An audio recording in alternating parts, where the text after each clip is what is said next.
गुजरात में आकर मुझे बहुत खुशी हो रही है। यदि उन्हें लगता है कि उनके खिलाफ किसी प्रकार का षड्यंत्र रचा गया है तो कचहरी का दरवाजा खटखटाएं, न्याय हासिल करें, इंसाफ हासिल करें। गुजरात में बीजेपी हार रही है, इसलिए एक बहुत ही गंदी राजनीति पे बीजेपी ऊपर आई। कहीं ना कहीं गुजरात के अंदर पूरा ऐसा प्लानिंग चल रहा है कि हार्दिक से जनता को कैसे दूर कर दिया जाए। भारत माता के। गुजरात चुनावी मोड में है और चुनाव से ऐन पहले एक कथित सीडी को लेकर सूबे की सियासत में तूफान मचा हुआ है। इस कथित सीडी में पाटीदार आंदोलन का नेतृत्व करने वाले हार्दिक पटेल की मौजूदगी का दावा किया जा रहा है। वहीं हार्दिक पटेल इसे बीजेपी की गंदी राजनीति बता रहे हैं। पूरा देश समझता है, गुजरात समझता है, अगर किसी का भी वीडियो ऐसे चला दो, किसी को भी बदनाम कर दो तो ये नहीं चलता। कहीं ना कहीं गुजरात के अंदर पूरा ऐसा प्लानिंग चल रहा है कि हार्दिक से जनता को कैसे दूर कर दिया जाए। जबकि बीजेपी सीडी की सियासत से अपना पल्ला झाड़ रही है। अगर किसी को ये सीढ़ी गलत लगती है, इसमें कोई गलती लगती है, तो जिसके खिलाफ जो है वो कोर्ट में जा सकता है, वो पुलिस में एफआईआर कर सकता है, वो खुद को करना है।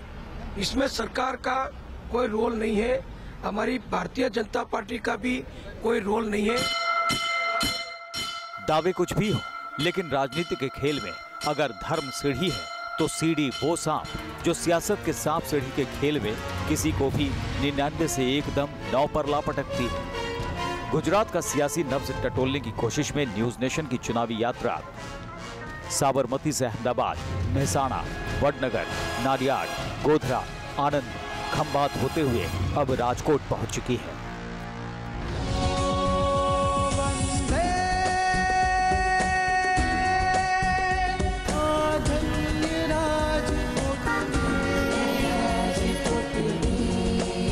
राजकोट सौराष्ट्र की राजधानी, काठियावाड़ की संस्कृति समझने के लिए सबसे अहम शहर, लेकिन उससे भी आगे बढ़कर मोहनदास करमचंद गांधी के महात्मा बनने के सफ़र की शुरुआती पढ़ाई लिखाई और बचपन इन्हीं शहर की गलियों में गुजरा। आइए देखते हैं कि किस तरह से यहाँ की राजनीति बदल रही है। वो काठियावाड़ जहाँ तक आप गुजरात के बाकी हिस्सों से जब यहाँ तक पहुँचते हैं तो यहाँ खान पान, रहन सहन लगभग सब कुछ बदल चुका होता है।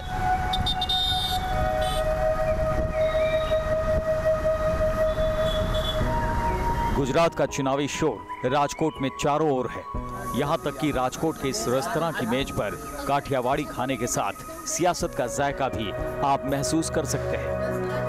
अगर उन्हीं लोगों से पूछे कि क्या चीज़ है उनको काठियावाड़ी खाने की तरफ खींच के लाती है और इसकी क्या स्पेशलिटी है, तो आइए बात करते हैं यहाँ कुछ लोगों से जो यहाँ खाना खा रहे हैं। नमस्कार। नमस्कार। अच्छा, ये आप जो खाना खा रहे हैं ये काठियावाड़ी खाना है? इसका क्या टेस्ट आपको बाकी खाने से अलग लगता है? जो गुजरात का अलग खाना है, इसका टेस्ट क्या आपको लगता है? ये तीखा है या क्या है? मीडियम रहता है, तीखा नहीं रहता है बहुत। अच्छा, और खाने में यही मजा आता है। आपको पिज्ज़ा अच्छा लगता है काठियावाड़ी खाना? काठियावाड़ी खाना। बच्चों को, उन बच्चों के टेस्ट में हम लोग कुछ और जानने की कोशिश करते हैं इस खाने में। अच्छा, आप ये बताइए कि क्या चीज़ आपके खाने के स्वाद को अच्छा और बुरा कर सकती है? सरकार का कौन सा फैसला? जीएसटी खाने पे जो लगता था वो कम होना, या क्या चीज़ आपको लगता है? खाना खाते हैं दिमाग लगाते हैं कि टैक्स पे? हाँ, सवाल ही नहीं है ना। सबसे पहले वहाँ ही लगाते हैं। सबसे पहले नरेंद्र मोदी साहब का जो भी फैसला है 100% सही होता है, चाहे वो जीएसटी लगाए या कुछ भी लगाए।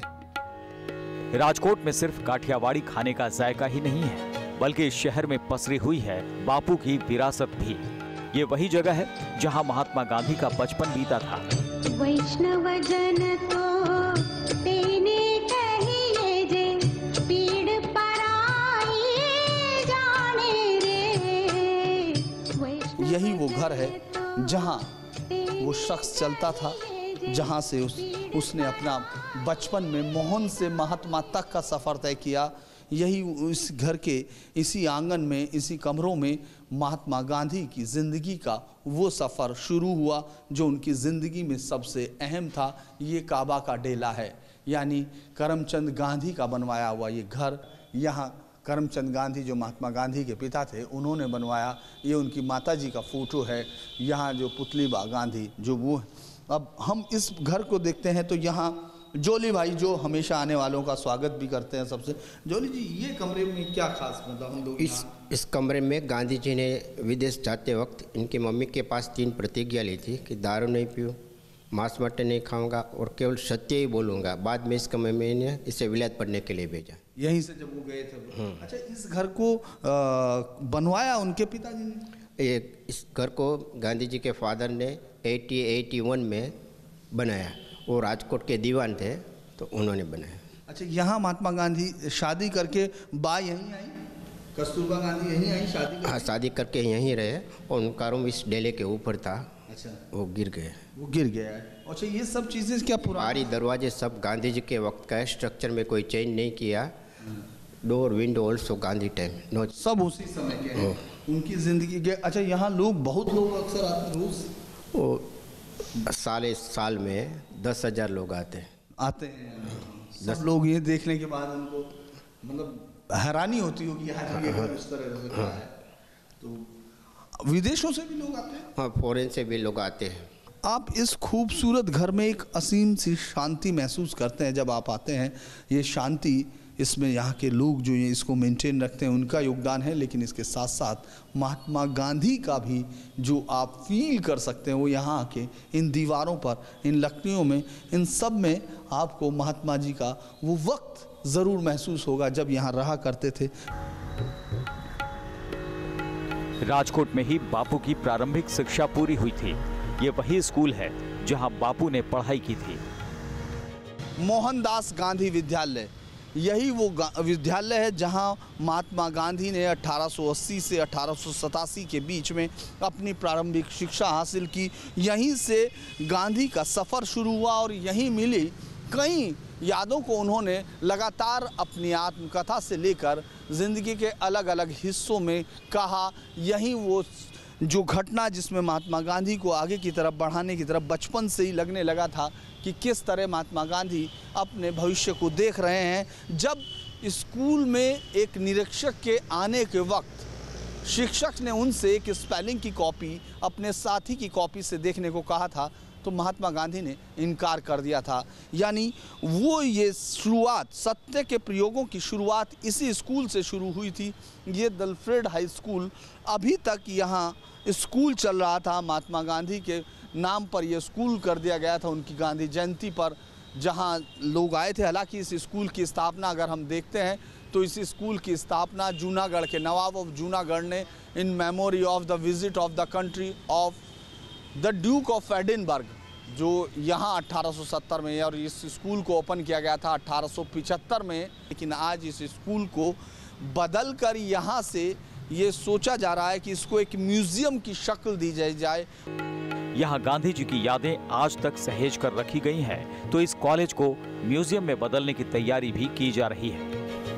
महात्मा गांधी की खूबसूरत प्रतिमा और उसके नीचे माई स्कूल 1880 से 1887 और उनका message, my life is my message, पूरी ज़िंदगी ही उनका संदेश थी। महात्मा गांधी का ये खूबसूरत सा स्टैचू इस हॉल में लगा हुआ है। ये प्रेयर हॉल है द अल्फ्रेड हाई स्कूल का, जहां महात्मा गांधी जी ने अपनी शिक्षा हासिल की थी और इसी प्रेयर हॉल में कई बार अपने साथियों के साथ खड़े होकर प्रेयर की होगी।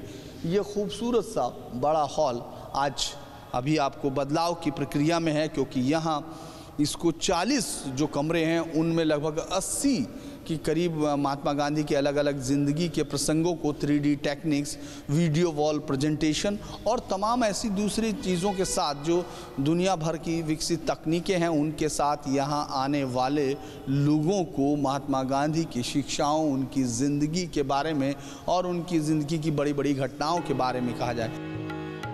हालांकि जिस बापू ने गुजरात की धरती से साल 1930 में दांडी मार्च के जरिए देश की सियासत बदलने का सपना देखा था, उन्हीं बापू के घर तक पहुंचने वाली इस सड़क का नाम तक उनके नाम पर नहीं है। दुनिया के 66 देशों से ज़्यादा देशों में डाक टिकट, दुनिया के 80 देशों से ज़्यादा देशों में उनके नाम पर स्टैचू, सड़कों के नाम, या मुख्य स्मारक बने हुए हैं।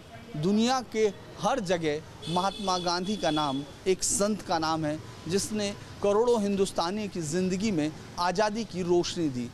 यहाँ जब हम पहुँचते हैं उस सच को लेकर तो ये काबा गांधी नोडेलो यानी उनका घर है जहाँ वो रहे, जहाँ उनकी शादी हुई और उनके परिवार ने एक लंबा अरसा गुजारा। लेकिन यहाँ तक पहुँचने के लिए आपको जिन रास्तों से आना है उनमें कोई रास्ता महात्मा गांधी के नाम से नहीं है। गांधी की विरासत को लेकर दावे तो खूब किए जाते रहे हैं, सियासत भी खूब होती रही है, लेकिन बापू के विचारों को सियासत में शामिल करने का मादा किसी राजनीतिक पार्टी में नजर नहीं आता। जब हम उस दांडी यात्रा के 87 साल बाद आज गुजरात में पहुंचते हैं तो जो मुद्दे हैं चुनाव के उन सब में आज भी जिग्नेश मेवाणी हैं, हार्दिक पटेल हैं, अल्पेश ठाकुर हैं, यानी अनटचेबिलिटी, टैक्स रिफॉर्म्स और वो तमाम चीज़ें जिनको 87 साल पहले। ऐसे में हम लोग इन युवाओं से पूछने की कोशिश करते हैं कि 87 साल की इस यात्रा को वो कहाँ तक देखते हैं। क्या वाकई सामाजिक जो विघटन है वो इतना ज़्यादा अभी तक है जिसको हम लोग देखने में नाकाम है और उसको फील करता है युवा। इस पर बातचीत करने के लिए हम लोग यहाँ बाबा साहब अम्बेडकर छात्रावास में हैं, सभी लोगों से बातचीत करें। नमस्कार आप सभी लोगों का। मैं आप ही से शुरू करता हूँ, आपका नाम? देवेंद्र परमार। अच्छा देवेंद्र जी, 87 साल पहले एक दांडी यात्रा शुरू हुई जिसमें कहा गया कि हम अनटचेबिलिटी को ख़त्म कर देंगे। मतलब महात्मा गांधी ने चाहा कि लोग उस यात्रा को शुरू भी किया। आज आप उस यात्रा का कोई मतलब देखते हैं? अभी हमारे राजकोट या राजकोट के आजू बाजू का जो गांव है वहाँ पे थोड़ी थोड़ी रहती है, मेरे अंदाज से 30-35% कम हुई है, मगर 60-65% तो अभी भी है। हमको पढ़ाई में परेशानी होती है, हमको जॉब में परेशानी होती है, हमें बिजनेस में परेशानी होती है। जहाँ भी जाए हमको थोड़ा बैक में रखा जाता है। अगर कहीं प्राइवेट स्कूल में जॉब मिल गया है तो वहाँ भी हमको थोड़ा दूर रखा जाता है। अगर स्टडी में होता है तो कोई भी हमको जब पढ़ाई चलती है तो बोलता है ये एसी का है। पूरा गुजरात देखे ना तो हमारे राजकोट के सिवा कोई हॉस्टल में पूरी सुविधा नहीं मिलती। सरकार पूरा पैसा भेजती है मगर उसको हमारे दलित होने के कारण वो पैसा पूरा यूज़ नहीं होता। ब्राह्मण है जो अधर में आते हो वो क्या कभी एससी बन सकते क्या? मतलब हमारा दलित बन सकते क्या? हम कभी ब्राह्मण बन सकते क्या? नहीं बन सकते ना। तो ये आंदोलन वगैरह ये जो अपना इसके लिए कर रहा है तो गलत है ना सर। कि जिग्नेश भाई को जो दलित विद्यार्थी वो होते हैं, स्टूडेंट होते हैं, उसकी परेशानी नहीं दिखी कभी। जो स्टूडेंट लोग हैरान होते थे सालों से, उसकी परेशानी नहीं दिखी। गांधी की दांडी यात्रा के 87 साल बाद भी मुद्दे नहीं बदले हैं, स्थितियां नहीं बदली हैं। तो विकास के मुद्दे पर गुजरात चुनाव लड़े जाने के दावे के बावजूद सूबे की सियासत दिल से हिंदुत्व को बाहर नहीं निकाल पाई है।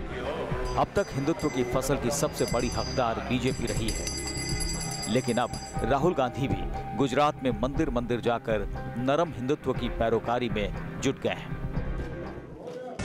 कांग्रेस उपाध्यक्ष राहुल गांधी इस साल सितंबर के आखिर में अपने सौराष्ट्र दौरे के वक्त द्वारकाधीश मंदिर गए थे, तो 11 अक्टूबर को अपने मध्य गुजरात के दौरे के वक्त राहुल खेड़ा जिले के फागबेल गांव में करीब 200 साल पुराने भाथीजी महाराज के मंदिर में जाकर माथा भी टेका था। भाथीजी महाराज को लेकर गुजरात के पिछड़े तबके में आस्था है। इसके अलावा राहुल गांधी कागवाड़ के खोदल धाम, वीरपुर के जलाराम बापा और जसदान के दासी जीवन मंदिर में भी माथा टेक चुके हैं। यहाँ तक कि राहुल गांधी ने गांधीनगर के स्वामी नारायण संप्रदाय के अक्षरधाम मंदिर भी जाकर मत्था टेका। दरअसल स्वामी नारायण संप्रदाय को मानने वालों में पाटीदारों की तादाद सबसे ज्यादा है और इस वक्त पाटीदारों को पटाने के लिए कांग्रेस एड़ी चोटी का जोर लगा रही है। काठियावाड़ की नब्ज को पहचानना है तो आपको राजकोट पहुंचना होगा और राजकोट में जो कभी सौराष्ट्र की राजधानी थी वो तमाम राजनीतिक समीकरण दिखाई देंगे जो इस बार गुजरात की जमीन पर गुल खिला सकते हैं। कांग्रेस किस एजेंडे के साथ है, कांग्रेस की बढ़ी हुई जो अगर आपको हौसला दिखेगा तो उसके पीछे क्या कारण है, इस पर बातचीत करते हैं राजकोट में इंद्रनील जी से। इंद्रनील जी, क्या है कांग्रेस का इस समय राजकोट में क्या है? राजकोट में आपने देखा ही होगा सीएम यहाँ से हैं, फिर भी मोदी जी को यहाँ एक रोड शो करना पड़ा, एयरपोर्ट के ओपनिंग के लिए आना पड़ा और 2 बार 3 बार आना पड़ेगा। सूबे में सरकार की नाकामी से लेकर गुजरात की सियासत में युवा नेताओं हार्दिक पटेल, जिग्नेश मेवाणी और अल्पेश ठाकोर से कांग्रेस की बढ़ती नजदीकियों के बारे में भी कांग्रेस नेता इंद्रनील बताते हैं। बताइए, जो 3 युवा नेता हैं, हार्दिक पटेल, अल्पेश, जिग्नेश, क्या कांग्रेस उन पर ज्यादा डिपेंड कर रही है? जो युवा वर्ग है गुजरात का, जो कास्ट का है, उसका प्रतीक है ये। रोष इन तीनों में नहीं है, रोष जो है वो गुजरात के युवाओं में है, यहाँ खेडूतों में है, यहाँ बेरोजगारों में है कि उनको कुछ मिलता नहीं है। और जो आंदोलन करता है उसको पुलिस की लाठियाँ पड़ती है, चाहे वो कोली हो, चाहे वो पटेल हो, चाहे वो आहिर हो। राजकोट गुजरात के मौजूदा मुख्यमंत्री विजय रूपाणी का गृह जिला भी है। मुख्यमंत्री के इलाके में इन आरोपों का जवाब राजकोट के मेयर क्या देते हैं वो भी आपको सुनाते हैं। सौराष्ट्र की राजधानी राजकोट मुख्यमंत्री का गृह जिला भी, और ऐसे में क्या है सुविधाओं की हालत, किस तरह से बीजेपी अपने जो वोटर्स हैं उनको अपनी पार्टी की तरफ खींचने की कोशिश करेगी। आखिरकार 22 साल एक लंबा अरसा होता है और कहीं लोगों का कहीं उनसे मोह तो भंग नहीं हो रहा। इस पर बातचीत करेंगे हम मेयर साहब जयमन उपाध्याय जी से। नमस्कार जयमन जी। नमस्कार। क्या है आपका एजेंडा भी यहाँ राजकोट बीजेपी का गढ़ रहा है। भूतकाल में भी राजकोट को बीजेपी को पसंद किया है राजकोट की जनता ने। इस चुनाव में भी राजकोट की जनता बीजेपी को वोट देंगी, क्योंकि बीजेपी के शासन में बहुत सारा विकास हुआ है। जो राजकोट की मैं बात करूं तो राजकोट में बहुत सारे घूमने लायक स्थल जो हमने बनाए, साथ साथ जो प्राथमिक सुविधाएं है, भूगर्भ गटर है, इलेक्ट्रिसिटी है, रोड रास्ता है, वो सब सुविधाएं राजकोट की जनता को हमने दी है। आपका इस बार का एजेंडा क्या होगा? मान लो आप जीत के आती है सरकार, तो राजकोट की किस समस्या को आप एड्रेस? हमारा एजेंडा विकास रहेगा। विकास के सिवा हमारा एजेंडा नहीं है। कोई भी बात हो, कहीं भी विकास की ज़रूरत हो तो हम विकास पूरा सा पूरा विकास करेंगे, जनता को पूरा का पूरी सुविधा मिले। लेकिन सियासी आरोपों प्रत्यारोपों से इतर राजकोट की जनता गुजरात के विकास मॉडल से कितना संतुष्ट है, इसकी पड़ताल के लिए न्यूज नेशन ने रुख किया राजकोट के पीडीयू सिविल हॉस्पिटल का। दवाई के लिए 1.5 घंटे से खड़ा है, अभी भी आ नहीं है। दवाई में दिक्कत बहुत है, और एक्सरे के लिए वहाँ से डॉक्टर भेजता है तो वहाँ बंद हो जाता है, वहाँ से दोपहर के बाद आओ, बाद में ऐसे धक्का बहुत लगता है। दवा सारी साहब मिलती है, ये मिला मोर क्या खबर पड़ती साहब? नहीं देता। सवार में हमें बोलो तो 2 घंटा थे उबा है। पूरी दवा नहीं देता है, बोलता है पूरी दवा न देता। कुछ दवा मिलती है, कुछ नहीं मिलती है। राजकोट के सिविल अस्पताल में लोगों की समस्याएं आपने देखी सुनी। बापू के प्रतीकों के सहारे सियासत तो खूब हुई, लेकिन जनता की समस्याओं का अंत नहीं हुआ। फिर डॉक्टरों का दावा भले जो भी हो। राजकोट सौराष्ट्र का कैपिटल सिटी आप बोल सकते हैं, और पूरे सौराष्ट्र के हर एक डिस्ट्रिक्ट से इधर पेशेंट आते रहते हैं। तो हमारी करीबन 3 से 4 हज़ार लोग के बीच की ओपीडी रहती है, और हमारी 1100 बेड की कैपेसिटी है जो ऑलमोस्ट फुल ही रहती है। तो वो लोगों को, ये सब लोगों को ज़्यादा से ज़्यादा सुविधा मिले, उसके लिए हम सदैव प्रयत्नशील रहते हैं। ये एक अस्पताल का हाल है, लेकिन राजकोट की महिलाएं क्या चाहती हैं, उनके मुद्दे क्या हैं, इसे समझने के लिए भी न्यूज नेशन ने महिलाओं से बातचीत की, उनकी अपेक्षाओं और मुद्दों के बारे में जानने की कोशिश की। ये टूटी हुई सड़कें जिनको बने हुए शायद कई साल गुजर गए होंगे, ये ढक्कन टूटे हुए के गटर, और ऊपर वो तार जिनमें रोशनी के लिए लाइटें नहीं हैं। ये वो हिस्सा है जो राजकोट का हिस्सा है। हम राजकोट शहर में हैं, वही शहर का म्यूनिसिपल कॉरपोरेशन का हिस्सा है ये भी। आप उस राजकोट को जिसको स्मार्ट सिटी कहा जाता है, उसकी ये थोड़ा सा राजकोट सिटी के जो मेन पार्ट्स हैं उससे बाहर की तरफ निकलते ही ये एक छोटा सा, यहाँ काफ़ी लोग हैं जो कैमरे को देखने के बाद आसपास आ गए। अच्छा ये बताइए, इन पे कभी लाइटें रहती हैं?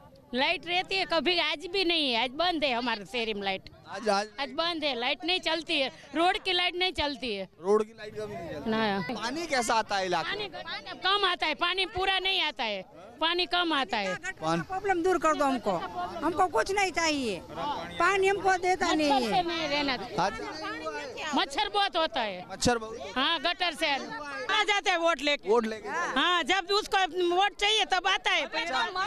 ये था राजकोट का चुनाव की डांडी यात्रा का हाल। आगे चलती है ये यात्रा अब कच्छ के रण की ओर। भुज में देखते हैं क्या है आगे का राजनीतिक मिजाज। चलिए फिर चुनाव की डांडी यात्रा में इस बार भुज मेरे साथ।